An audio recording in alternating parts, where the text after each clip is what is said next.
বেশ, আপনারা সবাই আমার কণ্ঠস্বর শুনতে পাচ্ছেন আশা করি। হ্যাঁ স্যার, পাচ্ছি। বেশ, হ্যাঁ স্যার, তাহলে পাচ্ছি। আজকে আচ্ছা আচ্ছা, ঠিক আছে, ঠিক আছে। আজকের সেশনটা তাহলে শুরু করা যেতেই পারে।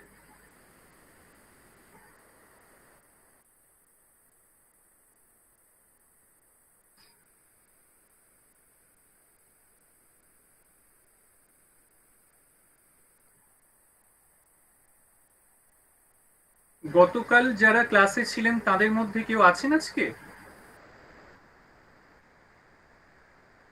হ্যাঁ স্যার, আছি। আচ্ছা আচ্ছা, প্রথমেই একটু সিলেবাসের ব্যাপারটা দেখিয়ে নিই।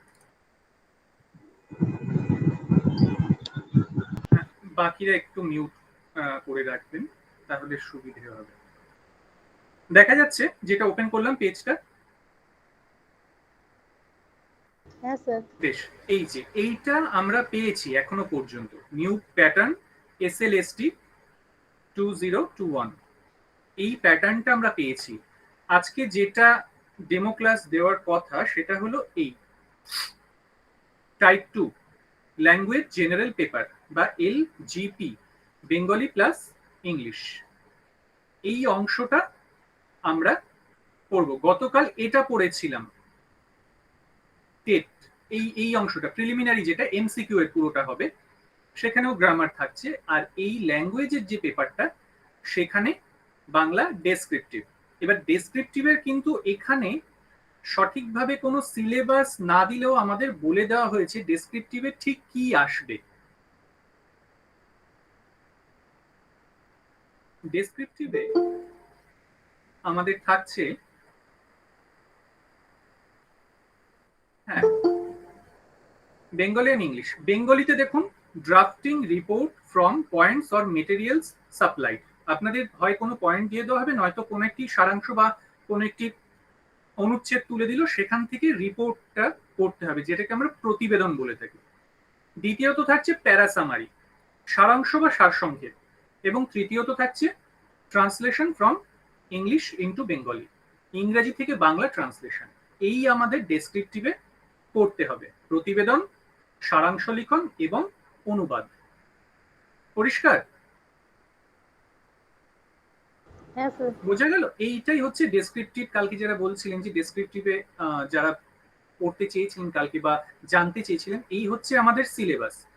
কিন্তু এই প্রথমের যেটা রয়েছে, অর্থাৎ ওই আপার প্রাইমারি যে টেট যেটা রয়েছে ক্লাস 5 to 8, সেখানে এই ল্যাঙ্গুয়েজ 1, এটা হচ্ছে বাংলা। ল্যাঙ্গুয়েজ 1 এর এখানে দেখুন এই গ্রামারটা রয়েছে, গ্রামার এবং ভার্বাল অ্যাবিলিটি। এই গ্রামার পোর্শনটাই আমরা কালকে পড়ছিলাম।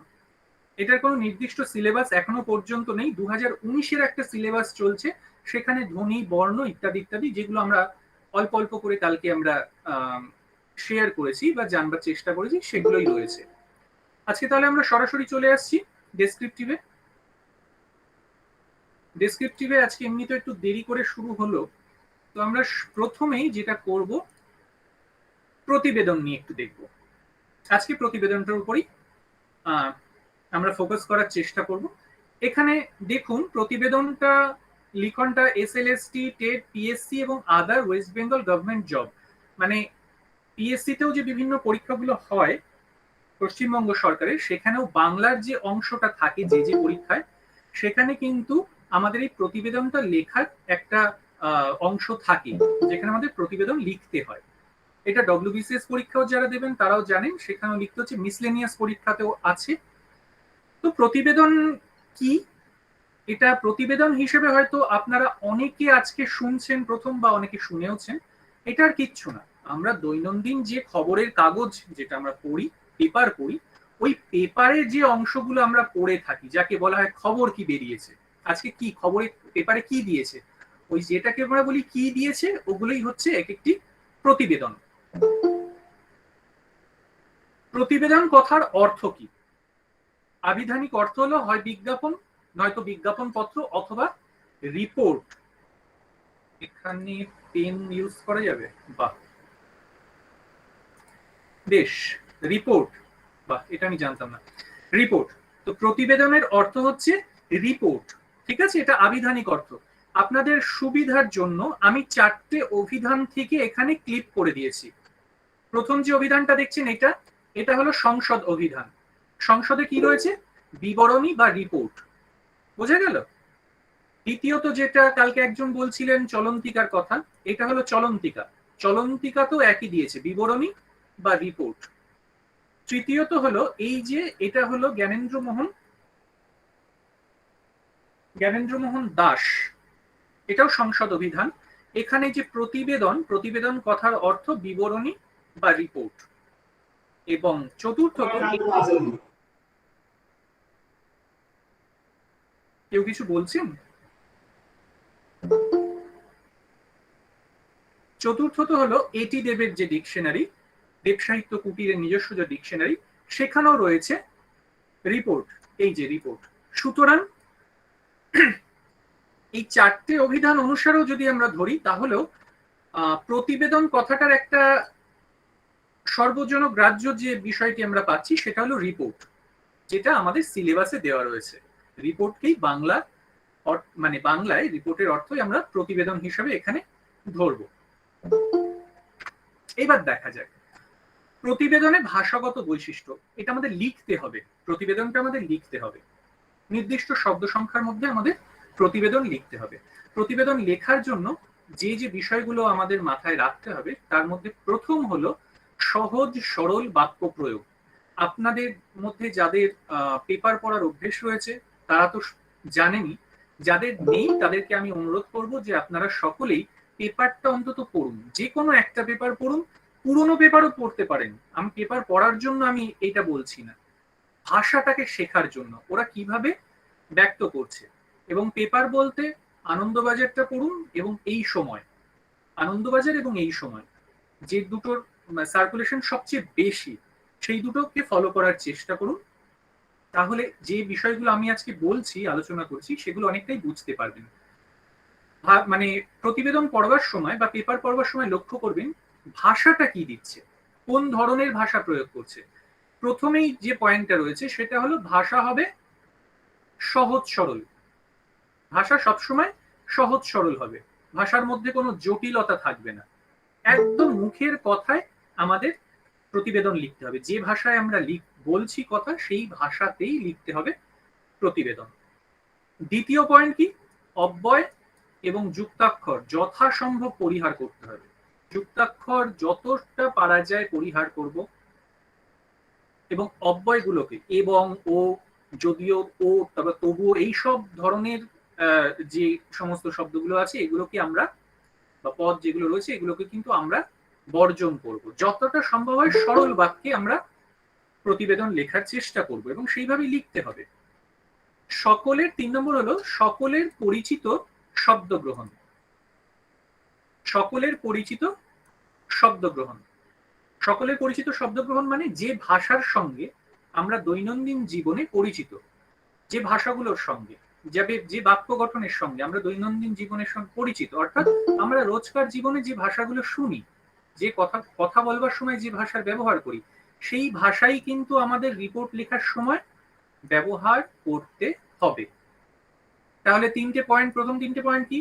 সহজ সরল বাক্য প্রয়োগ। আপনারা চাইলে এটা লিখে নিতে পারেন, অথবা পরবর্তীতে যারা যারা ডেসক্রিপটিভের ক্লাসে থাকছেন তাদের সঙ্গে তো বিস্তারিতভাবে আলোচনা হবেই, আপনারা চাইলে এটা লিখে নিতে পারেন। প্রথমে হচ্ছে সহজ সরল বাক্য প্রয়োগ, দ্বিতীয় হচ্ছে অব্যয় যুক্তাক্ষর যথাসম্ভব, যতটা পারা যায় বাদ দেওয়া, পরিহার করা মানে বাদ দেওয়া। তৃতীয়ত সকলের পরিচিত শব্দ গ্রহণ, যে শব্দগুলো আমরা সবাই জানি বাংলা ভাষার, সেগুলো দিয়ে আমাদের প্রতিবেদন লিখতে হবে। চতুর্থত নিজস্ব শব্দ প্রয়োগ, চেষ্টা করতে হবে নিজস্ব শব্দগুলো, মানে নিজের, প্রত্যেকেরই আমাদের নিজের একটা ভাষা থাকে। আমরা ক্লাস করবার সময় স্কুল কলেজেও শুনেছি, স্যারেরা অনেক সময় বলেছেন, স্যার ম্যাডামেরা, যে সবসময় নিজের নিজের ভাষায় লেখার চেষ্টা করবে। ওই নিজের ভাষা যেটা, সেটা মানে প্রতিদিন অভ্যাস করতে করতে, প্র্যাকটিস করতে করতে নিজের একটা ভাষা তৈরি হয়। আচ্ছা, এই বিষয়ে আপনাদের বলে রাখি,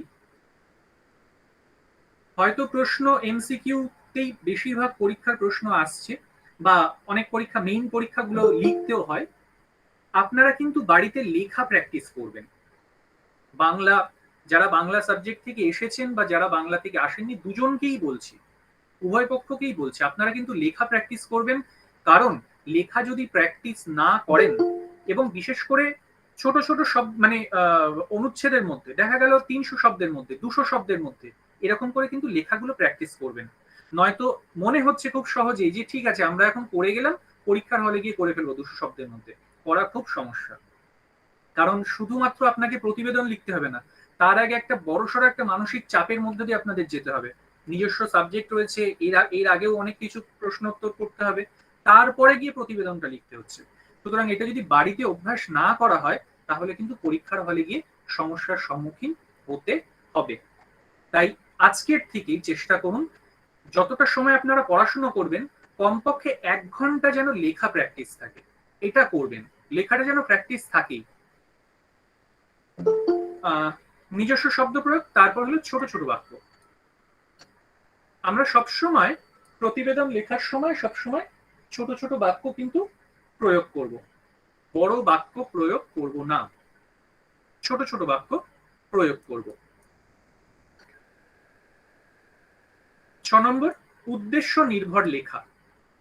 প্রতিবেদনটা যখনই লিখছি তখনই মাথায় রাখতে হবে, যদিও আমরা পরীক্ষার হলে লিখছি, কিন্তু প্রতিবেদন যে বিষয়টি সেটা কিন্তু হয় সম্পাদককে জানানোর জন্যই লেখা হয়। ঠিক আছে, সম্পাদকের কাছে, পত্রিকার সম্পাদকের কাছে জানাবার জন্য লেখা হয়। তো সেক্ষেত্রে যখন আমরা লিখব প্রতিবেদন, তখন সম্পাদকের উদ্দেশ্যেই যেহেতু লিখছি, সুতরাং এটা কিন্তু উদ্দেশ্য নির্ভর লেখা। বোঝা গেল? প্রতিবেদন মানেই কিন্তু উদ্দেশ্য নির্ভর লেখা, যে কোনো কাউকে একটা জানানোর জন্য আমরা লিখছি। আর 7 নম্বর হলো উপযুক্ত শব্দচয়ন। উপযুক্ত শব্দচয়ন মানে কি? এটা কিন্তু মনে রাখতে হবে, এটা কিন্তু কোনো ধরনের ক্রিয়েটিভ রাইটিং নয়, গল্প লেখা বা কবিতা লেখা নয়, এটা ভীষণভাবে বস্তুনিষ্ঠ লেখা, একেবারে নিরস। শুধুমাত্র যতটুকু কথা না বললে নয়, ততটা কথাই বলতে হবে। কারণ পত্রিকায় আমরা দেখি তো একরকম ভাবে সাজানো থাকে, বেশ কলাম করে করে সাজানো থাকে। ওই কলামগুলো করতে কিন্তু যথেষ্ট খরচ হয় একটা পত্রিকা সাজাতে গিয়ে। আমরা লিখছি পরীক্ষার হলে, সব ঠিক আছে, কিন্তু সেটা কোনো কাগজে ছাপার উপযোগী কিনা সেই দিকে কিন্তু আমাদের লক্ষ্য রেখে লিখতে হবে। এবং কাগজে যখনই ছাপতে যাব, আমি যে জায়গাটা কাগজের মানে দখল করে রাখছি সেইটার জন্য কিন্তু যথেষ্ট টাকা খরচ করতে হচ্ছে।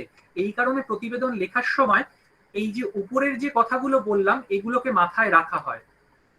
বাড়তি কথা বাদ দিয়ে দিতে হবে, অব্যয় বা যুক্তাক্ষর যত কম পারা যায় করতে হবে, ছোট ছোট বাক্যর মধ্যে দিয়ে সম্পূর্ণ মনের ভাব প্রকাশ করতে হবে, এবং উপযুক্ত শব্দ চয়ন করতে হবে।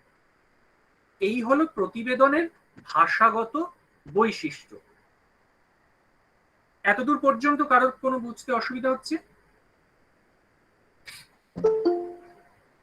না স্যার, ঠিক আছে। বেশ, আপনারা চাইলে এটা নোট ডাউন করে নিতে পারেন, পরে তো আমরা করবই। এবার আসছি প্রতিবেদনের শ্রেণী বিভাগ। প্রতিবেদনের মোটামুটি আমরা 5 রকম, এটা যদিও খুব মানে মোটা দাগের শ্রেণী বিন্যাস আমরা করেছি, এছাড়াও আরো অনেক ধরনের প্রতিবেদন হয়।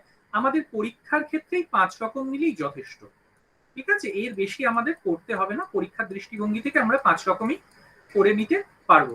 প্রথম যে প্রতিবেদনটা আসছে সেটা হলো বস্তুনিষ্ঠ প্রতিবেদন।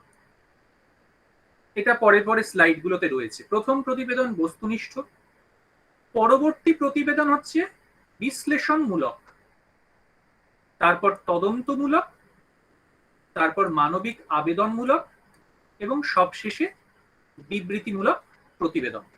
বস্তুনিষ্ঠ মানে সাবজেক্টিভ, এটা আমরা সকলেই জানি, অন্যান্য ভাষার ক্ষেত্রে আমরা এই কথাটা প্রয়োগ করে থাকি, বস্তুনিষ্ঠ। এই বস্তুনিষ্ঠ প্রতিবেদন কি? বস্তুনিষ্ঠ প্রতিবেদন হলো কোনো ঘটনার নিরপেক্ষ বিবরণ। ধরে নিন যে আমরা যারা প্রতিবেদন লিখব পরীক্ষার খাতায়, বেশিরভাগ প্রতিবেদনই কিন্তু এরকম বস্তুনিষ্ঠ, বাকিগুলো হতে পারে, কিন্তু বেশিরভাগ ক্ষেত্রেই প্রশ্ন আসে, মানে প্রতিবেদন লিখতে দেয় বস্তুনিষ্ঠ প্রতিবেদন। বস্তুনিষ্ঠর বৈশিষ্ট্য কি? কোনো ঘটনার নিরপেক্ষ বিবরণ, যে কোনো ঘটনা হতে পারে তার নিরপেক্ষ বিবরণ। অর্থাৎ যদি আপনি সেই ঘটনাটি দেখছেন, নিরপেক্ষ বিবরণ মানে কি? আপনি কোনো দলভুক্ত হয়ে বলতে পারবেন না। আপনি সিনেমা যেমন আমরা দেখি, আমরা একটা ঘটনা দেখছি, সেটা কি হয়েছে সেটা কারোর কাছে বলা একদম নিরপেক্ষভাবে। এর মধ্যে কি কি থাকবে পয়েন্টগুলো? কে, কি, কেন, কবে, কোথায়, কিভাবে, এই পয়েন্টগুলোর উপর ভিত্তি করে আমাদের প্রতিবেদন লিখতে হবে। কে, কি, কেন, কোথায়, কিভাবে। বোঝা গেল? বস্তুনিষ্ঠ প্রতিবেদন লেখার সময় কে, কি, মানে ঘটনাটা কে করছে বা কার দ্বারা সংগঠিত হচ্ছে, কি ঘটনা হচ্ছে, ঘটনা কেন হলো, কবে হচ্ছে, কোথায় হচ্ছে এবং কিভাবে হচ্ছে। যেমন ধরুন আপনারা এই হেডলাইনগুলো সম্পর্কে অনেকেই পরিচিত, পেপার খুললে একটু দেখতে পাবেন, পথ শিশুদের জন্য বিনামূল্যে স্বাস্থ্য পরীক্ষা, পেপারে দেখা যাচ্ছে। এই ধরনের হেডলাইন যুক্ত যে যে খবরগুলো পাওয়া যায় সেগুলো হচ্ছে বস্তুনিষ্ঠ প্রতিবেদন। যেটা হচ্ছে সেটারই একটা বিবরণ দেওয়া। এর মধ্যে কোনো রাজনৈতিক, সামাজিক, অর্থনৈতিক কোনো ধরনের কোনো ইনভলভমেন্ট নেই আমাদের। আমরা একজন দর্শক হিসেবে এটাকে, বা একজন শ্রোতা হিসেবে, একজন নিরপেক্ষ মানুষ হিসেবে এটাকে আমরা লিখব। পথ শিশুদের জন্য বিনামূল্যে স্বাস্থ্য পরীক্ষা, এটাই যে আসবে তার কোনো মানে নেই। এটা হচ্ছে সেই প্রতিবেদনের ধরন। আপনারা পেপার, দু একদিনের পেপার বা দু এক মাসের পেপার খুললে এই ধরনের প্রচুর নিউজ পেয়ে যাবেন। যখনই এই ধরনের নিউজ চোখে পড়বে জানবেন যে সেটা কিন্তু বস্তুনিষ্ঠ প্রতিবেদন।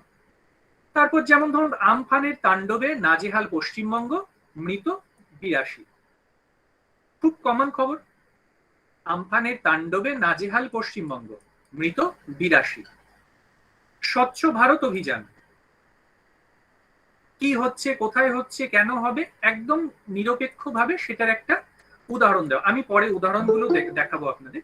তারপর ৪ নম্বর যেমন ধরুন কন্যাশ্রী প্রকল্প, নারী উন্নয়নের বলিষ্ঠ পদক্ষেপ।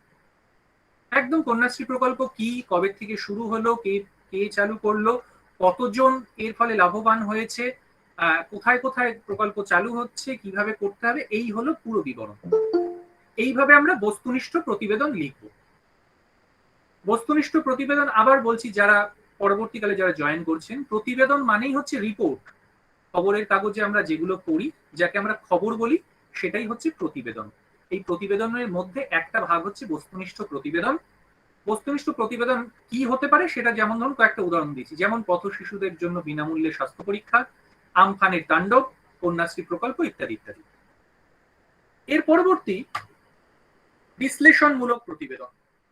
এখান থেকে একটু আমাদের বুঝতে হবে বিশ্লেষণমূলক কি, কোনো ঘটনার বিশ্লেষণাত্মক বিবরণ।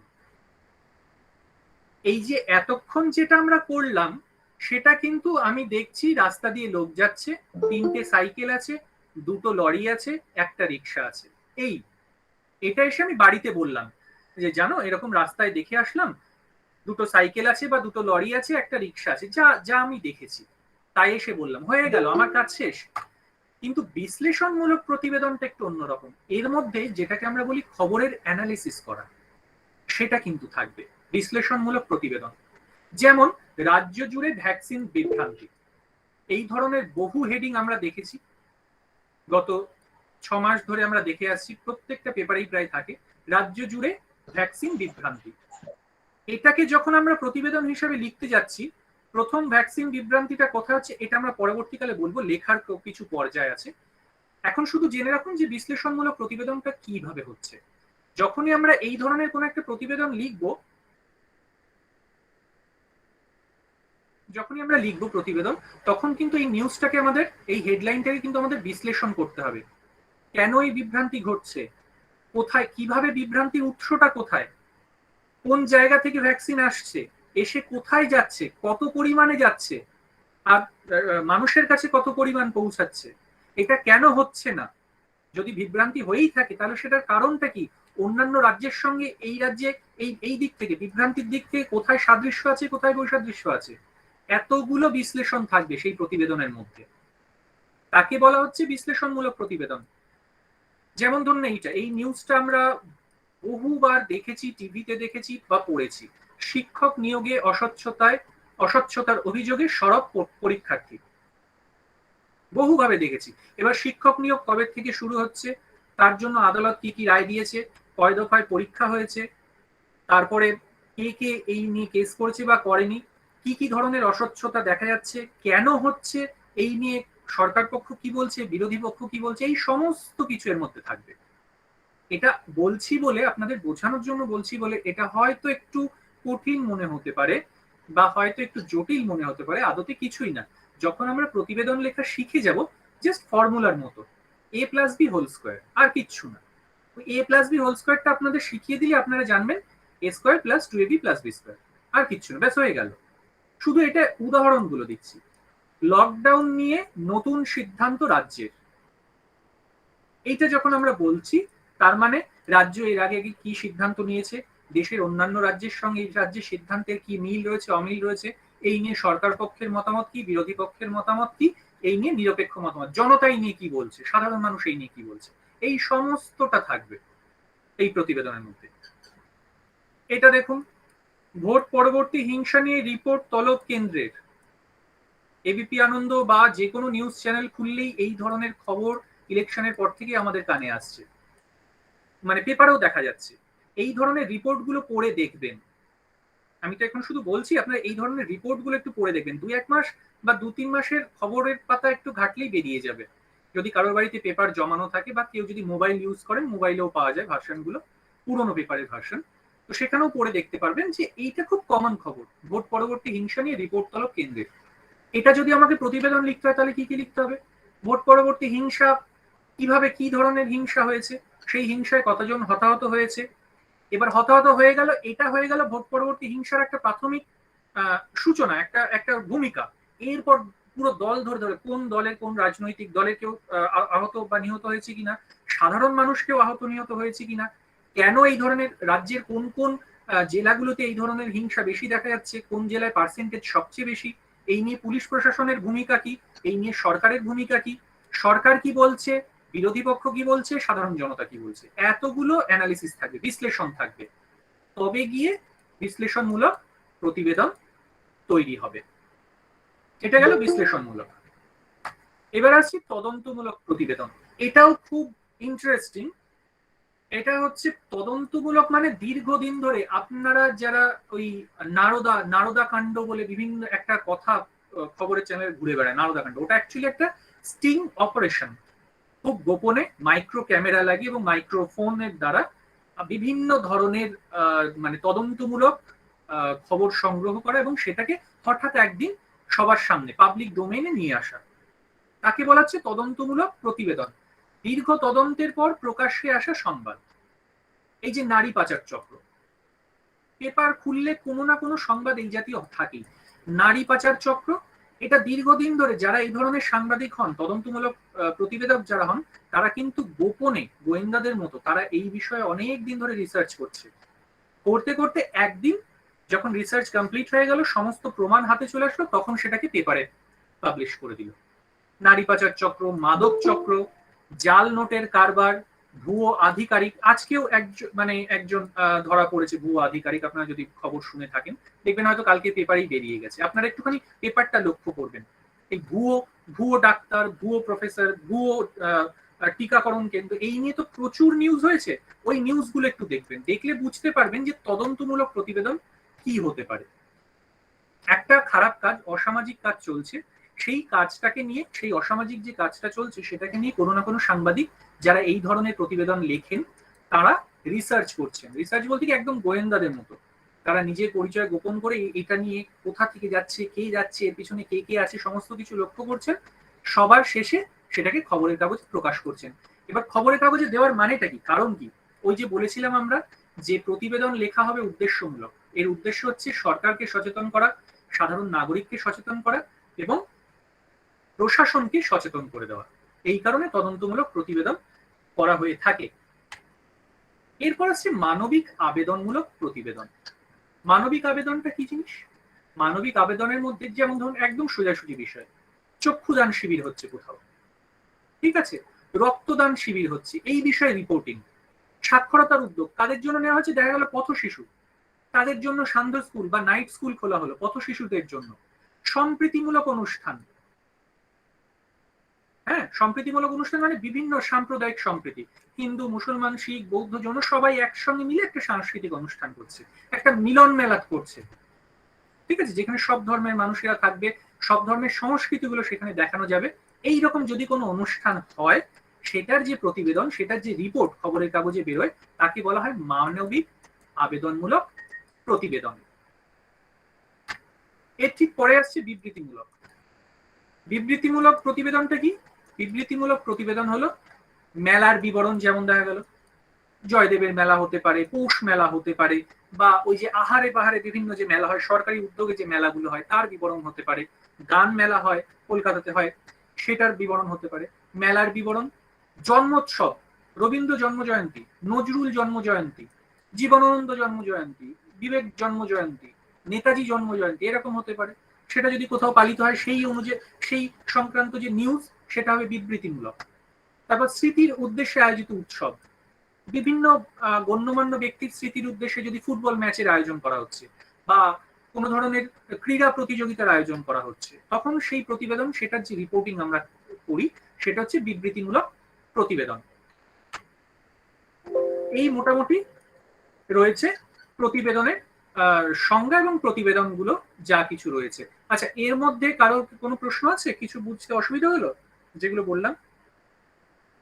কারণ এরপর আমরা সরাসরি চলে যাব উদাহরণে, প্রতিবেদন কি সেটা কিভাবে লেখা হয় সেখানে চলে যাব। কোনো প্রশ্ন?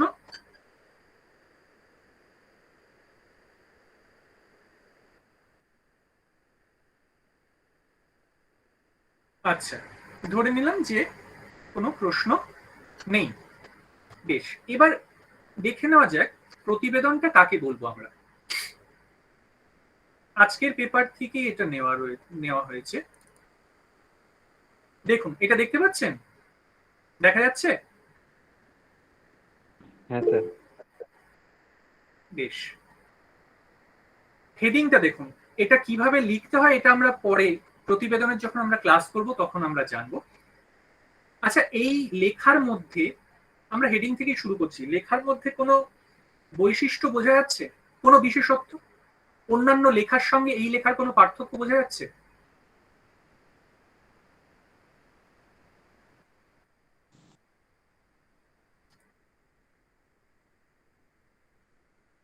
বলতে পারবেন কেউ? এই যে লেখাটা এখানে রয়েছে, নিম্নচাপ, কমা, ঘূর্ণাবর্তে অশনি সংকেত, এই লেখার কোনো বৈশিষ্ট্য চোখে পড়ছে? আর পাঁচটা লেখার থেকে এই লেখাকে আলাদা করে বলে মনে হচ্ছে?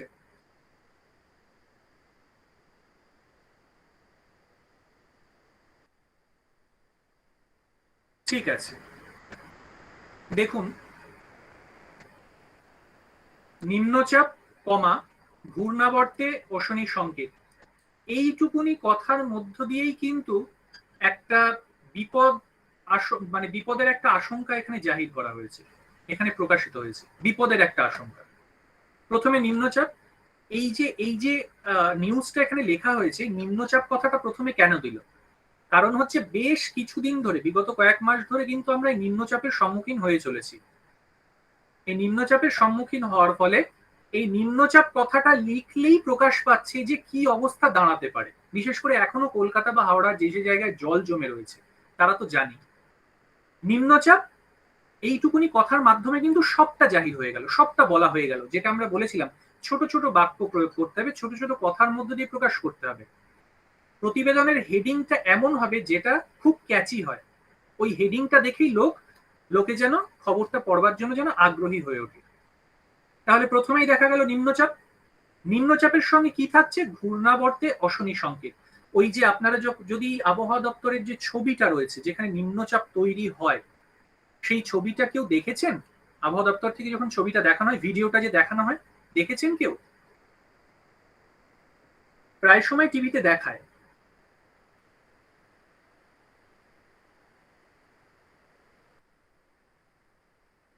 আবহাওয়া দপ্তরের থেকে যখন নিম্নচাপের যে খবর দেখানোর সময় ওই ছবিটা দেখানো হয়, ওটা আপনারা কেউ দেখেছেন?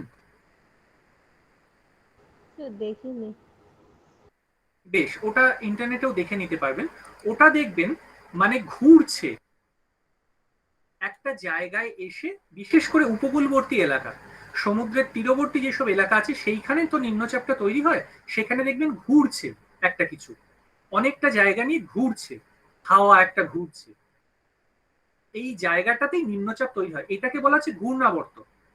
ঘূর্ণাবর্তে অশনি সংকেত মানে কি, এই যে ঘুরছে নিম্নচাপটা যে তৈরি হচ্ছে, এই নিম্নচাপ তৈরি হওয়ার ফলে একটা সংকেত দেওয়া হচ্ছে যে ভারী বৃষ্টিপাত হতে পারে বা একটা বড়সড় আকার ধারণ করতে পারে এই যে তৈরি হচ্ছে নিম্নচাপটা। সুতরাং এইটুকুনি কথার মধ্যে এই যে নিম্নচাপ কমা ঘূর্ণাবর্তে অশনি সংকেত, অশনি সংকেত মানে বিপদ সংকেত, ঠিক আছে, রেড অ্যালার্ট, বিপদ সংকেত, এইটুকুনি কথার মধ্যে কিন্তু পুরো ব্যাপারটা পরিষ্কার হয়ে গেল যে যে নিম্নচাপ তৈরি হচ্ছে সেটা কিন্তু বড়সড় আকার ধারণ করতে পারে। এরপর দেখুন প্রতিবেদনের যেটা সবচেয়ে গুরুত্বপূর্ণ অংশ লিখতে গিয়ে, প্রতিবেদনের প্রথম যে অংশটা ধরে নিলাম এখান থেকে এই পর্যন্ত ভূমিকা যে অংশটা, আপনারা এটা চাইলে পড়েও নিতে পারেন, এটা আজকের পেপার। প্রতিবেদনের প্রথম যে অংশটা আজকেরই তো, হ্যাঁ আজকের পেপার, প্রতিবেদনের এই যে প্রথম অংশটা এটা হচ্ছে ভূমিকা। এখানে এই যে হেডলাইনটা লিখলাম, হেডলাইনটা কি বিষয় সেটা ছোট্ট করে দেওয়া থাকে। আমরা কিন্তু প্রতিবেদন কিভাবে লিখতে হবে সেই আলোচনায় কিন্তু আমরা ঢুকে গেছি। এই যে প্রতিবেদন দেওয়া হলো, এই প্রতিবেদনটা হচ্ছে ছোট্ট ভূমিকা একটা দেওয়া রয়েছে। আচ্ছা, আপনারা যারা শুনছেন প্রথম থেকে তারা কি বলতে পারবেন এই ধরনের প্রতিবেদনকে এটা কোন ক্যাটাগরিতে ফেলা যাবে? এটা কোন ধরনের প্রতিবেদন?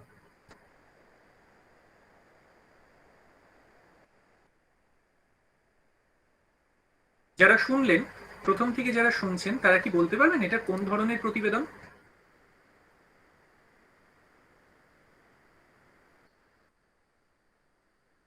স্যার বস্তুনিষ্ঠ হবে। স্যার বস্তুনিষ্ঠ। বস্তুনিষ্ঠ? হ্যাঁ স্যার। কেন বস্তুনিষ্ঠ যদি প্রশ্ন করা হয় তাহলে? কারণ স্যার এটা তো কোনো ঘটনার বিবরণ দেয়া হচ্ছে, যে ভবিষ্যতে কি হবে সেটা নিয়ে মানে একটা আন্দাজ করে বলা হচ্ছে, তো সেই জন্য এটাকে বস্তুনিষ্ঠ বলা হয়। হ্যাঁ, ভবিষ্যতে কি হবে, ঠিক আছে, ধন্যবাদ, আপনি চেষ্টা করেছেন এর জন্য অনেক ধন্যবাদ। ভবিষ্যতে কি হবে সেটা যদি আমাদের বলতে হয় তাহলে ঘটনাটাকে আমাদের বিশ্লেষণ করতে হয়। বস্তুনিষ্ঠ কোনো বিশ্লেষণ নয়। বস্তুনিষ্ঠ কোথায়? ঘটনাটা হয়ে গেছে, যদি নিম্নচাপ হয়ে যায় তারপর কি অবস্থা। সোজা কথা, বস্তুনিষ্ঠ মানে ক্যামেরায় ছবি তোলার মতো, যা দেখছি তাই বলছি, সেটা বস্তুনিষ্ঠ। কিন্তু এখানে এই যে অশনি সংকেত, এই কথাটা কেন বলা হচ্ছে, এর মধ্যে কিন্তু পেপারটা যদি আপনারা পড়েন তখন দেখবেন এখানে কিন্তু অনেক রকমের বিশ্লেষণ করা হয়েছে, বুঝিয়ে দিচ্ছে যে এই এই যে নিম্নচাপ তৈরি হচ্ছে এটা কেন ভয়ানক, এটা কেন বেশি আশঙ্কাজনক, সেটার জন্য কিন্তু এই নিম্নচাপের খবরটাকে বিশ্লেষণ করতে হয়েছে। নয়তো এটা যে ভয়ানক হতে চলেছে সেটা বুঝবো কি করে? বস্তুনিষ্ঠ হতো যদি এই জায়গায় খবর থাকতো যে প্রবল বৃষ্টিপাতের ফলে, নিম্নচাপের ফলে প্রবল বৃষ্টিপাত নিয়ে শহরে যান চলাচল বন্ধ, এটা হচ্ছে বস্তুনিষ্ঠ। যান চলাচল বন্ধ, এই নিয়ে কোনো ভবিষ্যৎ বা অতীত কিছু নেই। আমি দেখে আসছি বাস চলছে না, পুরো বাস ডুবে যাচ্ছে, কিছুদিন আগে আমরা দেখেছি রাস্তায় জল জমে রয়েছে, এটা হচ্ছে বস্তুনিষ্ঠ। কিন্তু যেহেতু বলছি অশনি সংকেত, ভবিষ্যতে কিছু একটা হতে চলেছে, সেই জন্যই এটা হবে বিশ্লেষণাত্মক, বস্তুনিষ্ঠ হবে না। যাই হোক, আপনি চেষ্টা করেছেন তার জন্য ধন্যবাদ। যখনই আমরা প্রতিবেদন লিখব, প্রতিবেদন লেখার সময় এই কথাটা ব্যবহার করা হয়, নিজস্ব সংবাদদাতা, সাধারণত এই কথাটা ব্যবহার করা হয় পেপারে লেখার সময়, নিজস্ব সংবাদদাতা, কারণ প্রতিবেদনে কারোর নাম লেখা থাকে না। এই প্রতিবেদনের দায়, প্রতিবেদন যদি সঠিক হয় বা বেঠিক হয়, সেই পুরো দায়টা হয় সম্পাদকের বা পেপারের, অন্য কেউ এই দায়টা মাথায় নেয় না। সাধারণত প্রতিবেদন লেখার ক্ষেত্রে নিজস্ব সংবাদদাতা কথাটা ব্যবহার করা হয়। প্রথমে তারিখটা, যেহেতু এটা পেপার কাটিং, সুতরাং পেপারেই তারিখটা দেওয়া রয়েছে, তাই জন্য এরা এখানে তারিখ দেয়নি। কিন্তু আমরা যখন লিখবো সেটা আমরা পরবর্তীকালেও আলোচনা করব। যখন আমরা লিখবো তখন নিজস্ব সংবাদদাতা, তারপর আসছে তারিখ, তারপর আসছে স্থান। স্থানটা কোথায়? যেহেতু এটা আবহাওয়ার খবর, কোনো নির্দিষ্ট স্থানের নেই, সেই কারণে এখানে স্থান দেওয়া হয়নি। নয়তো আপনারা বাড়িতে গিয়ে পেপার দেখতে পারেন, লেখা আছে জলপাইগুড়ি, লেখা আছে নয়াদিল্লি, লেখা বা লেখা আছে মুম্বাই বা কলকাতা, এরকম দিয়ে তারপর খবরটা শুরু হচ্ছে। এটা যেহেতু আবহাওয়ার খবর, ওই কারণে এখানে কোনো স্থান দেওয়া নেই, কিন্তু প্রতিবেদন লেখার সময় স্থানটা দিতে হয় যদি অন্য খবর হয়।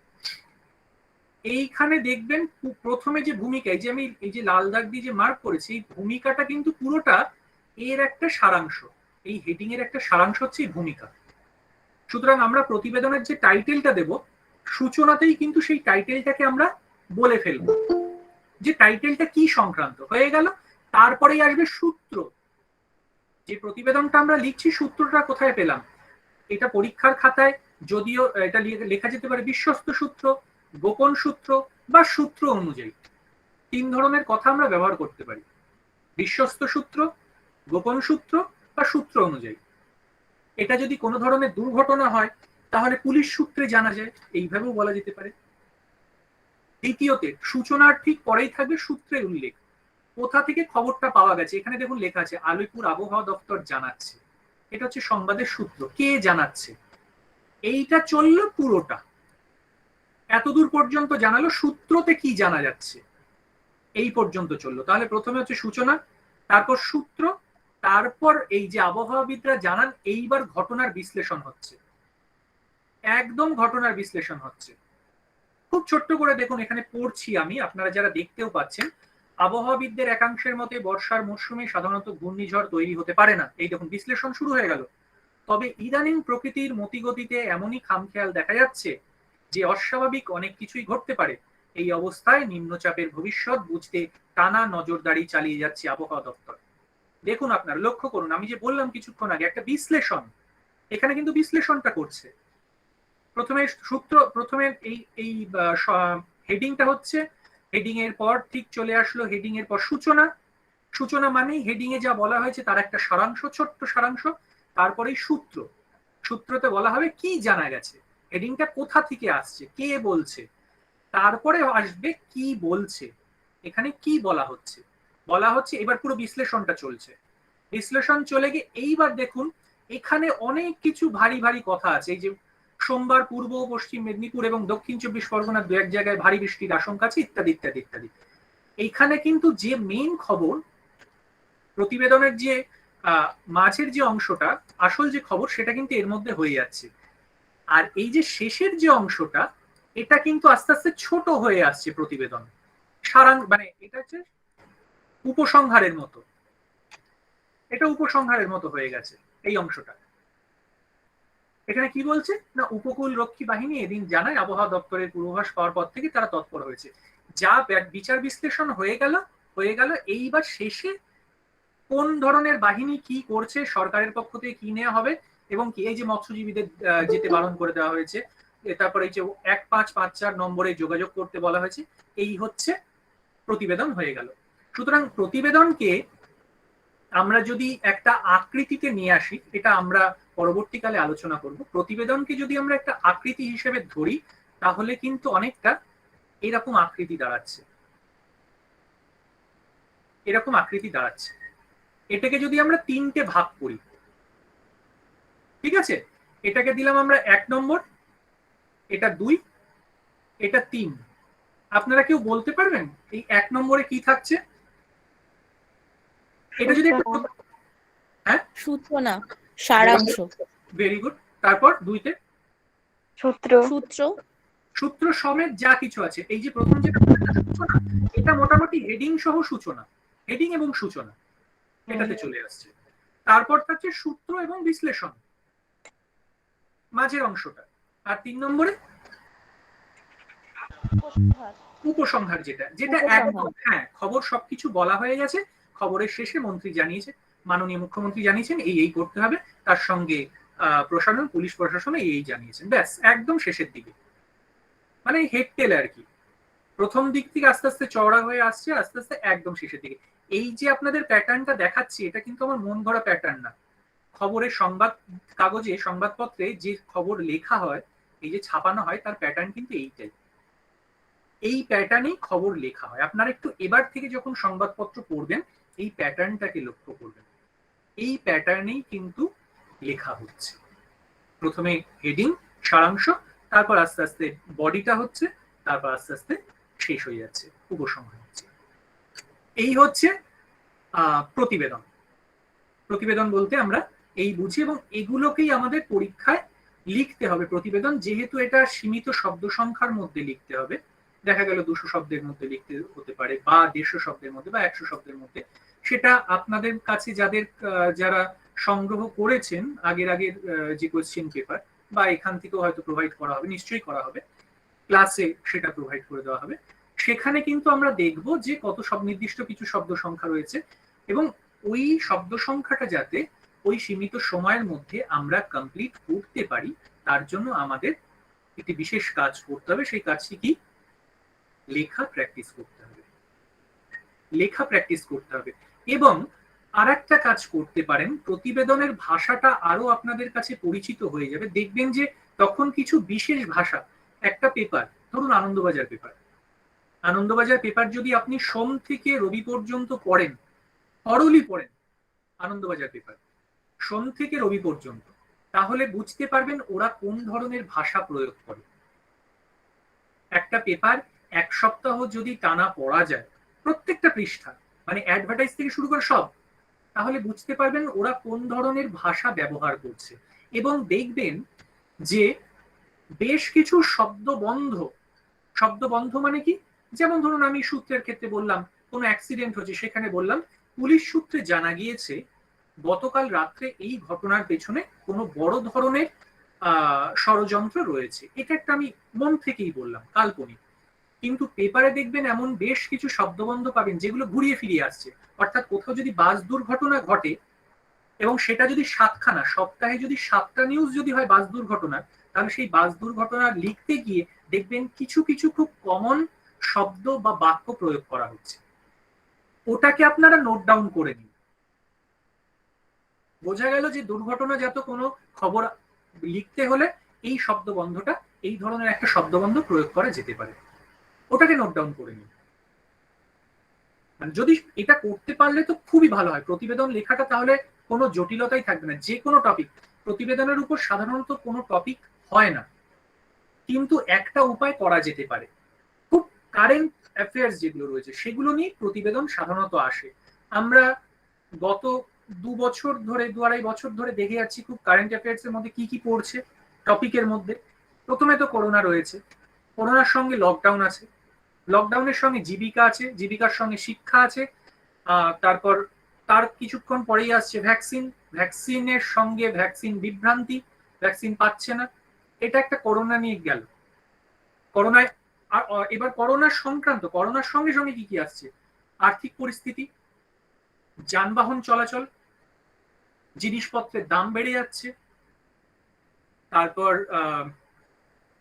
অবসাদ যুবকদের মধ্যে বা শিশুদের মধ্যে, বা শিশুরা অনেক বেশি জেদি বা খুব ইরিটেটেড হয়ে উঠছে শিশুরা বাড়িতে থাকতে থাকতে, স্কুল কলেজ বন্ধ, শিক্ষা ব্যবস্থা মানে প্রায় শেষ হওয়ার মুখে, এরকম একটা কন্ডিশন চলে এসেছে। সুতরাং এই টপিকগুলো আপনারা যারা একটু দৈনন্দিন খোঁজ খবর রাখেন, দৈনন্দিন কি ঘটে চলেছে আমাদের চারপাশে, তারাও কিন্তু বুঝতে পারবেন যে কোন ধরনের সংবাদ, মানে কোন ধরনের টপিকগুলো, কোন ধরনের বিষয়গুলো সংবাদ হওয়ার যোগ্য, সেগুলো কিন্তু করা যেতে পারে। সাধারণত রাজনৈতিক কোনো ধরনের খবর আসে না। আপনাদের বোঝানোর জন্য আমি রাজনৈতিক কয়েকটা টপিক আমি ওখানে তুলে ধরলাম। রাজনৈতিক কোনো বিষয় সাধারণত আসে না, কোনো বিতর্কিত বিষয় আসে না।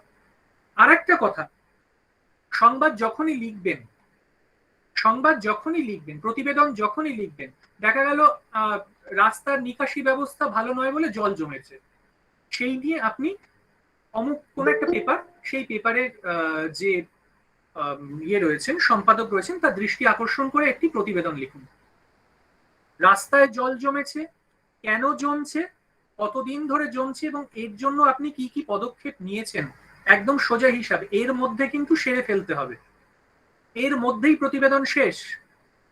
ভুলেও কখনো প্রতিবেদন লিখতে গিয়ে বলবেন না যে অমুক ওই পদে আছে বলে ও এই কাজটা করছে না, বা এই দলের লোক বলে কাজটা করছে না। কেন বলবেন না? কারণ প্রতিবেদন লেখার নিয়মই হচ্ছে, বস্তুনিষ্ঠ প্রতিবেদনের ক্ষেত্রে, যে কোনো প্রতিবেদনের ক্ষেত্রে আপনাকে নিরপেক্ষ থাকতে হবে। ভুলেও কখনো এই কথাটা বলবেন না বা এই কথাটা লিখবেন না যে অমুক দলের লোক আজকে আমাদের মেয়র রয়েছে বলে এরকম হচ্ছে, অমুক দল যদি থাকতো তাহলে এরকম হতো। কোনো দিন না, কারণ তাহলে কিন্তু সেটা আর বস্তুনিষ্ঠ থাকবে না, সেটা পার্সোনাল হয়ে যাবে। তো এই জন্য যখনই প্রতিবেদন আমরা লিখব, আমরা রাস্তায় জল জমছে, নিকাশি ব্যবস্থা ভালো নেই, বা আমাদের এখানে একটি সান্ধ্য স্কুল চলতো, পথ শিশুদের জন্য একটা সান্ধ্য স্কুল চলতো, কিন্তু লকডাউনের কারণে সেটা বন্ধ হয়ে গেছে। এর ফলে এই পথ শিশুদের কি হবে, এদের যে একটা শিক্ষার দিকে, একটা আলোর দিকে একটা নিয়ে যাওয়ার ব্যবস্থা ছিল, এটাতে এদের কি হবে, এই নিয়ে যদি একটা প্রতিবেদন লিখতে বলে, তাহলে আপনি যা দেখছেন একদম সিম্পল ক্যামেরার মতো, আপনার চোখ যা যা ক্যাচ করছে সেটাই লিখবেন। আপনার মাথা যেটা ক্যাচ করছে সেটা লিখতে যাবেন না। আপনি যা দেখছেন সেটা লিখবেন, আপনি যেটা বুঝছেন সেটা লিখবেন না, অন্তত সেটা বস্তুনিষ্ঠ প্রতিবেদনে লিখবেন না। বোঝা গেল? এবার যদি প্রতিবেদন নিয়ে আপনাদের কোনো প্রশ্ন থাকে করতে পারেন, সীমিত প্রশ্ন, এবং ছোটখাটো যদি কোনো প্রশ্ন থাকে আপনারা জিজ্ঞাসা করতে পারেন।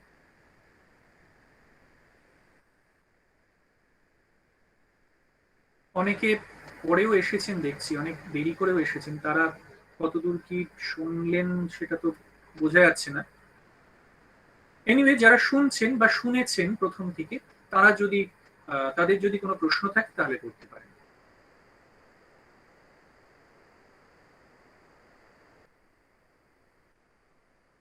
বেশ, প্রশ্ন নেই, এইটা ধরে নেওয়া যাক। প্রতিবেদনটা হয়ে গেল। প্রতিবেদনের সঙ্গে আরো যে দুটো রয়েছে সেটা ট্রান্সলেশন বা অনুবাদ এবং সারাংশ। সারাংশটা আমরা অনেকেই 9-10-এ পড়বার সময় বাংলা যখন পড়তেই হয়েছে আবশ্যিকভাবে, তখনও করেছিলাম সারাংশ লিখনটা, অনেকেই করেছি। যারা করিনি বা যারা অনেকটা মানে ওই পড়াশোনা থেকে অনেকটা দূরে সরে যাওয়ার ফলে যারা ভুলে গেছি অনেকেই অনেক বিষয়গুলো, সেগুলো কোনো অসুবিধা নেই, সেগুলো আবার প্রথম থেকে এখানে শুরু করা যাবে। সারাংশ কিছুই নয়, আপনারা অনেকেই জানেন, প্রত্যেকেই প্রায় জানেন, সারাংশ মানেই হচ্ছে একটা বৃহৎ একটা জিনিসকে ছোট করে নিয়ে আসা, সার সংক্ষেপ করা। পরীক্ষার ক্ষেত্রে সেটা কবিতা হতে পারে, মানে ওই নদীর এপার কহে ছাড়িয়া নিঃশ্বাস, ওপারে তো সর্বসুখ আমার বিশ্বাস দিয়ে একটা আরো একটা বড় কিছু আরো 10-12 পংক্তি লিখে দিয়ে সেটা সারাংশ করতে বলা হলো, এটা একটা হলো। অথবা একটা বড় প্যাসেজ তুলে দেওয়া হলো, গদ্যাংশ, তার সারাংশ করতে বলা হলো। সারাংশ করার ক্ষেত্রে কিছু কিছু জিনিস আমাদের মাথায় রাখতে হবে, সেগুলো আমরা সারাংশ আলোচনা করার সময় করব। এই তিনটে জিনিস আমরা যেমন গতকাল বলেছিলাম যে ব্যাকরণ যেমন প্র্যাকটিসের ব্যাপার, এই তিনটে জিনিসও কিন্তু আপনাদের লিখতে হবে, লিখে লিখে প্র্যাকটিস করতে হবে। আমরা যখন ক্লাস মানে শুরু করব ডেসক্রিপটিভে, তখন ডেসক্রিপটিভের এইগুলো তো আপনাদের নোটসে তো থাকবেই, সঙ্গে ক্লাসেও আমরা বেশ কিছু মক টেস্টের ব্যবস্থা করতে হবেই, করা হবে মক টেস্টের ব্যবস্থা, সেটা এমনিতেও করা হয়। তো সেগুলো সেগুলো কিন্তু আমরা করব, এবং ক্লাসের মধ্যে ইন্টারাকশনের মধ্যে দিয়ে আমরা চেষ্টা করব সারাংশ লিখন, ট্রান্সলেশনে একটা কথা বলে রাখি, ট্রান্সলেশনের ক্ষেত্রে আপনারা ইডিয়াম বা ফ্রেজ গুলো পড়েছেন তো, প্রবাদ প্রবচন যেগুলো রয়েছে ইংরেজি, সেগুলো একটু পড়ে রাখবেন, সেগুলো একটু পড়ে রাখবেন। যারা যারা মানে এইখানে আমার সঙ্গে যারা যারা জয়েন করবেন ক্লাস, তাদের জন্যও বলছি, যারা জয়েন করবেন না তাদের জন্যও বলছি, আপনারা একটু ইডিয়াম গুলো পড়ে রাখবেন, ইংরেজি ফ্রেজ গুলো পড়ে রাখবেন। কারণ বহু ক্ষেত্রেই ট্রান্সলেশন করার সময়, ইংরেজি থেকে বাংলা করার সময় ওই ফ্রেজগুলো কিন্তু আমাদের কাজে লাগে। বহু ক্ষেত্রে দেখা গেল ওই ফ্রেজগুলো দেওয়া থাকে, তখন ওই ফ্রেজগুলোর মানে যদি খুব সহজে যদি আমাদের জানা থাকে আগের থেকেই, তাহলে আমাদের বিভ্রান্ত হতে হয় না। কারণ ফ্রেজগুলো এমনই হয়, এমটি পট সাউন্ড মাছ, ধরুন এমটি পট সাউন্ড মাছ, এটা একদম খুব কমন একটা ফ্রেজ। ফাঁকা কলসির আওয়াজ বেশি, এটা হলো তার আক্ষরিক অর্থ, কিন্তু তাই কি ফাঁকা কলসির আওয়াজ বেশি এটা তো আমরা অনুবাদে লিখতে পারি না। অনুবাদে এর মধ্যে এর পেছনে যে সেন্স যেটা কাজ করছে, পেছনে এর নেপথ্যে যে কথাটা বলা হয়েছে সেই কথাটাই কিন্তু মিথ্যা আস্ফালন। আমরা যখন অনুবাদ করব, যদি লেখা থাকে এমটিপট সাউন্ড মাছ, আমরা সেই জায়গায়, এটা কিন্তু উদাহরণ বলছি আমি, এমটিপট সাউন্ড মাছ, তখন আমরা বলবো মিথ্যা আস্ফালন, যেহেতু ফাঁকা কলসির আওয়াজ বেশি। কিন্তু ওটাকে কিন্তু অনুবাদ করার মানে অনুবাদে ওটা লেখা যাবে না, অনুবাদে আমাদের লিখতে হবে মিথ্যা আস্ফালন। এইরকম ভাবে ইংরেজির বহু, এবং আপনারা বাড়িতে চেষ্টা করবেন, একটু চেষ্টা করবেন বাড়িতে যে কোনো একটা ইংরেজি পেপার একটা কিনে নিন, বা যদি বাড়িতে থাকে তাহলেও হবে, ইংরেজি কোনো ম্যাগাজিন থাকলেও হবে, ছোট ছোট প্যারা, আমি বলবো পেপারটা দেখতে। পেপার বলতে যেহেতু আমরা শুরু করছি, শুরুর দিকে আবার ওই দ্য হিন্দু টিন্দু ওইসব পেপার দেখতে যাবেন না, ওটা ইংরেজি শেখার জন্য বা যারা শিখে গেছে তাদের জন্য। আমরা একদম সহজ ভাষায় বাচ্চাদের যদি বই থাকে বাড়িতে, ছোট ছোট যদি গল্প থাকে, বা আমাদের 11-12 যদি ইংরেজি যেটা ছিল আমাদের সেখানকার যদি প্যাসেজ কিছু থাকে, সেগুলো আপনারা প্র্যাকটিস করুন, ওই ধরনের প্যাসেজগুলো লেখা প্র্যাকটিস করুন, ওই ধরনের প্যাসেজগুলো অনুবাদ করবার চেষ্টা করুন। তারপরে তো আমরা তো রয়েইছি, আরো ভালোভাবে কিভাবে অনুবাদ করা যায় সেগুলো আমরা এখানে আলোচনা করব পরবর্তী ক্লাসে। ক্লাসটা সাধারণত আমাদের 1.5 থেকে 2 ঘন্টা চলবে, সেটা পরবর্তীকালে আমরা ঠিক করে নেব। আজকে যেহেতু ডেমো ক্লাস ছিল, এটা 1 ঘন্টার একটা শুধু পরিচিতি মাত্র, আর কিচ্ছু না। এখানে আলোচনার বা বিশ্লেষণের কোনো ধরনের কোনো কিছু নেই, আমরা শুধু দেখে নিলাম যে ডেসক্রিপটিভে আমাদের 3টে জিনিস রয়েছে। 1 নম্বর হচ্ছে রিপোর্ট রাইটিং বা প্রতিবেদন, দ্বিতীয় হচ্ছে সারাংশ, এবং তৃতীয় অনুবাদ ইংরেজি থেকে বাংলা। এই হলো আমাদের ডেসক্রিপটিভ। আর এই যে ডেসক্রিপটিভের যে প্যাটার্নটা, এটা কিন্তু WBCS পরীক্ষা পর্যন্ত কিন্তু ফলো করা হয়। সেখানে আরেকটু বেশি আসে, সেটা হচ্ছে প্রবন্ধ লেখার একটা অংশ থাকে, প্রবন্ধ লিখনে, যেটা আমাদের টেটে নেই। আমাদের টেটে সারাংশ পর্যন্ত আছে, ওখানে ভাব সম্প্রসারণ থাকে, প্রবন্ধও লিখতে হয় ল্যাঙ্গুয়েজে, ফার্স্ট ল্যাঙ্গুয়েজে। তো আশা করছি ক্লাস করলে বা আস্তে আস্তে এই বিষয়গুলো নিয়ে চর্চা করলে অন্তত ডেসক্রিপটিভের ক্ষেত্রে কোনো অসুবিধা হবে না। তথাপি গতকাল আমরা যেমন শুনেছি, মানে বলেছিলাম যে এই যে সাঁওতালি ভাষার যে পরীক্ষাটা হয়ে গেল, টেট যেটা লাস্ট যে পরীক্ষাটা হলো, সেখানে কিন্তু ডেসক্রিপটিভের গ্রামারটাও এসেছে। যেহেতু আমাদের খুব পরিষ্কারভাবে কোনো সিলেবাস দেওয়া নেই, সেখানে কিন্তু গ্রামারটাও দিয়েছিল। তাই আমাদের গ্রামারের সঙ্গে সঙ্গে কিন্তু ডেসক্রিপটিভটাকে এগিয়ে নিয়ে যেতে হবে। অবশ্যই দুটোর আলাদা ক্লাস থাকবে। আপনাদের বলাই থাকলো যে আমরা যখনই কোনো ক্লাস করব, আমার ক্লাসে বিশেষ করে যদি 2 ঘন্টার ক্লাস হয়, তাহলে প্রথম 1.5 ঘন্টা আমরা আলোচনা করব, এবং শেষ যে 30 মিনিট যেটা রয়েছে সেটা কিন্তু আমরা ডাউট ক্লিয়ারেন্সের সেশন থাকবে। কারোর কোনো ধরনের প্রশ্ন থাকলে সেখানে কিন্তু করা যাবে। ক্লাস যদি 1.5 ঘন্টার হয়, তাহলে 1 ঘন্টা আমরা পুরোটা ক্লাস করব। এর মাঝখানে কোনো ধরনের প্রশ্ন বা কোনো কিছু আমরা করব না, করলে সময়টা নষ্ট হয়ে যাবে। পরবর্তী যে 30 মিনিট রয়েছে সেখানে আপনারা প্রশ্ন করতে পারেন, এবং যারা ক্লাস আমরা করব বা আমার সঙ্গে যারা যারা আপনারা ক্লাসে যুক্ত হবেন, তারা চ্যাট বক্সে হোক বা সরাসরি ভাবে আপনারা স্যারের কাছেই হোক, আপনারা সেই প্রশ্নগুলো দিয়ে গেলেন, আমরা পরের দিন সেগুলোকে সলভ করে নিলাম। অনেক প্রশ্নই থাকতে পারে, তো সেইভাবেও সেরকম একটা সুযোগ রাখা হবে, সেরকম একটা অবকাশ দেওয়া হবে। এতক্ষণ যা কিছু বললাম তাই সেটা নিয়ে কারোর কোনো প্রশ্ন?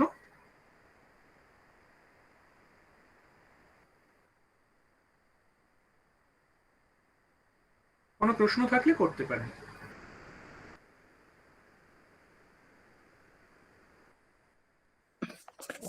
স্যার, হ্যাঁ বলুন।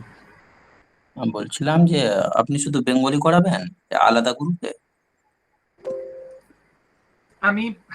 আমি শুধু বেঙ্গলিতে পড়াবো, তার মধ্যে দুটো ভাগ থাকছে, একটা গ্রামারের অংশ আর একটা ডেসক্রিপটিভ। স্যার ডেসক্রিপটিভ ইংলিশ আর বাংলা একসাথে হলে ভালো হতো, আর একজন স্যার হ্যাঁ, সেটা তো হলে খুবই ভালো হতো, কিন্তু আমার সাবজেক্ট যেটা আমি সেটাই মানে হ্যাঁ করাচ্ছি আর স্যার। কি, ইংলিশটা তো আমি করাচ্ছি না। আচ্ছা, আর ধরুন আপনার এটা কাছে। এটা এটা আরেকটাও বড় কথা হচ্ছে, দেখুন এটা কিন্তু আমাদের ক্লাসের পড়া না, এটা চাকরির পড়া। চাকরি পাওয়ার জন্য আপনার যে পরীক্ষা দেবেন সেইটা পড়া। তো একদম স্যার। সেখানে সবচেয়ে বেস্ট আমি যেটা করতে পারবো, আমি সেইটাই আপনাদের সঙ্গে শেয়ার করব। সবচেয়ে বেস্ট আমি যেটা করতে পারবো। তো যেহেতু এটা আমার সাবজেক্ট, বাংলাটা যেহেতু আমার সাবজেক্ট রয়েছে এবং এটাকে আমি ভালোবেসে পড়বার চেষ্টা করি এখনো, তাই আপনাদের সঙ্গেও সেই জিনিসগুলো ভাগ করে নেবো। আমি যতটুকু আমি যা শিখেছি 100% আপনাদেরকে দেওয়ার চেষ্টা করব, এবং আমাদের সঙ্গে যুক্ত হলে আশা করি এই গতকালও যেমন বলেছিলাম যে ব্যাকরণ এবং এই ডেসক্রিপটিভ নিয়ে কোনো ধরনের কোনো বিভ্রান্তির সম্মুখীন হতে হবে না পরীক্ষার হলে। আর শেষ করার আগে ওই খবরের বিশেষ বিশেষ অংশ যেমন বলে চ্যানেলে, সেটা আরেকবার বলবো, এবং এটা প্রত্যেক ক্লাসের শেষেই আমি অন্তত রিপিট করব যে পরীক্ষা একদম শেষ, পরীক্ষা যেদিন শেষ হচ্ছে এবং আজকের থেকে বা কালকের থেকে নিজস্ব একটা রুটিন থাকবে। 5 ঘন্টা, 6 ঘন্টা, 7 ঘন্টা, 10 ঘন্টা, 1 ঘন্টা, 2 ঘন্টা আপনাদের সুবিধা মতো। কখনো কোনোভাবে ডিমোটিভেটেড হবেন না। কখনো কম্পিটিটিভ এক্সাম, কম্পিটিটিভ পরীক্ষা, প্রতিযোগিতামূলক পরীক্ষায় পাশ করবার প্রথম এবং প্রধান মন্ত্র হচ্ছে নিজেকে একভাবে সেই পরীক্ষার জন্য তৈরি করা। এমন নয় যে সোমবারটা আমি 10 ঘন্টা পড়লাম, মঙ্গলবার পুরোটা ঘুমিয়ে কাটালাম, আবার বুধবার দিন 2 ঘন্টা পড়লাম। না, আপনি 2 ঘন্টাই পড়ুন, কিন্তু রোজ আজকের থেকে নিয়ে পরীক্ষার দিন পর্যন্ত রোজ যেন 2 ঘন্টা, ওই 2 ঘন্টা যেন আর কারোর জন্য না থাকে, শুধুমাত্র পড়ার জন্য। এবং আশেপাশে থেকে কোনো ধরনের কোনো খবর গুজব, এই এটা করে কি হবে সেটা করে কি, কখনো ডিমোটিভেটেড হবেন না। সব সময় মোটিভেটেড হয়ে থাকবেন। আপনাকে পরীক্ষা দিতে হবে। পরীক্ষায় যদি একটি সিট যদি থাকে, সেই একটি সিটই আপনার জন্য রয়েছে, এইটা ভেবেই পরীক্ষা আপনাদের দিতে হবে। তবেই কিন্তু পরীক্ষায় কিছু একটা করা যাবে।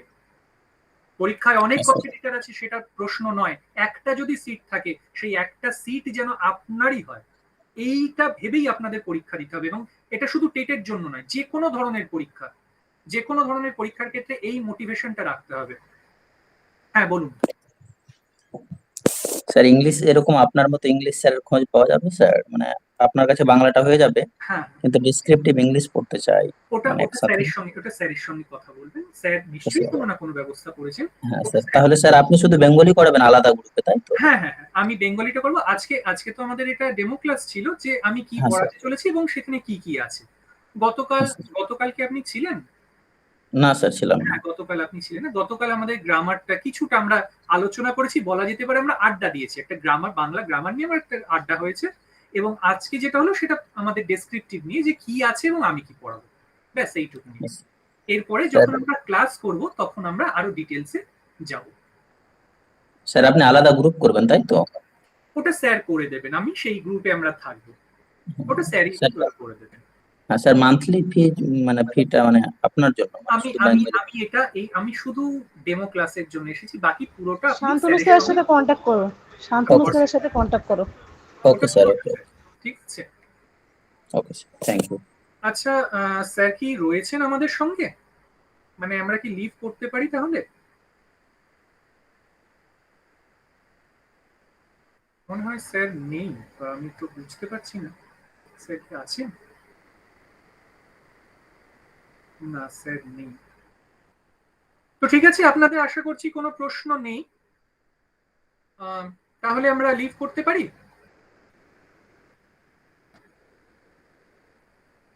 হ্যাঁ স্যার, ঠিক আছে। ঠিক আছে, ঠিক আছে, ঠিক আছে। সবাই ভালো থাকবেন, সুস্থ থাকুন, আর মনোযোগ দিয়ে পড়াশোনা করুন। এবং যারা যারা ক্লাসে জয়েন করছেন, থ্যাংক ইউ স্যার। হ্যাঁ ওকে বলুন। Sir, thank you so much.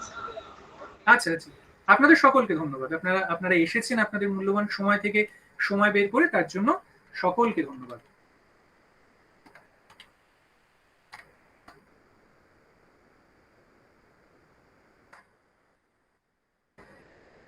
বেশ, তাহলে আমরা লিভ করছি। স্যার আশা করি দেখে নেবেন।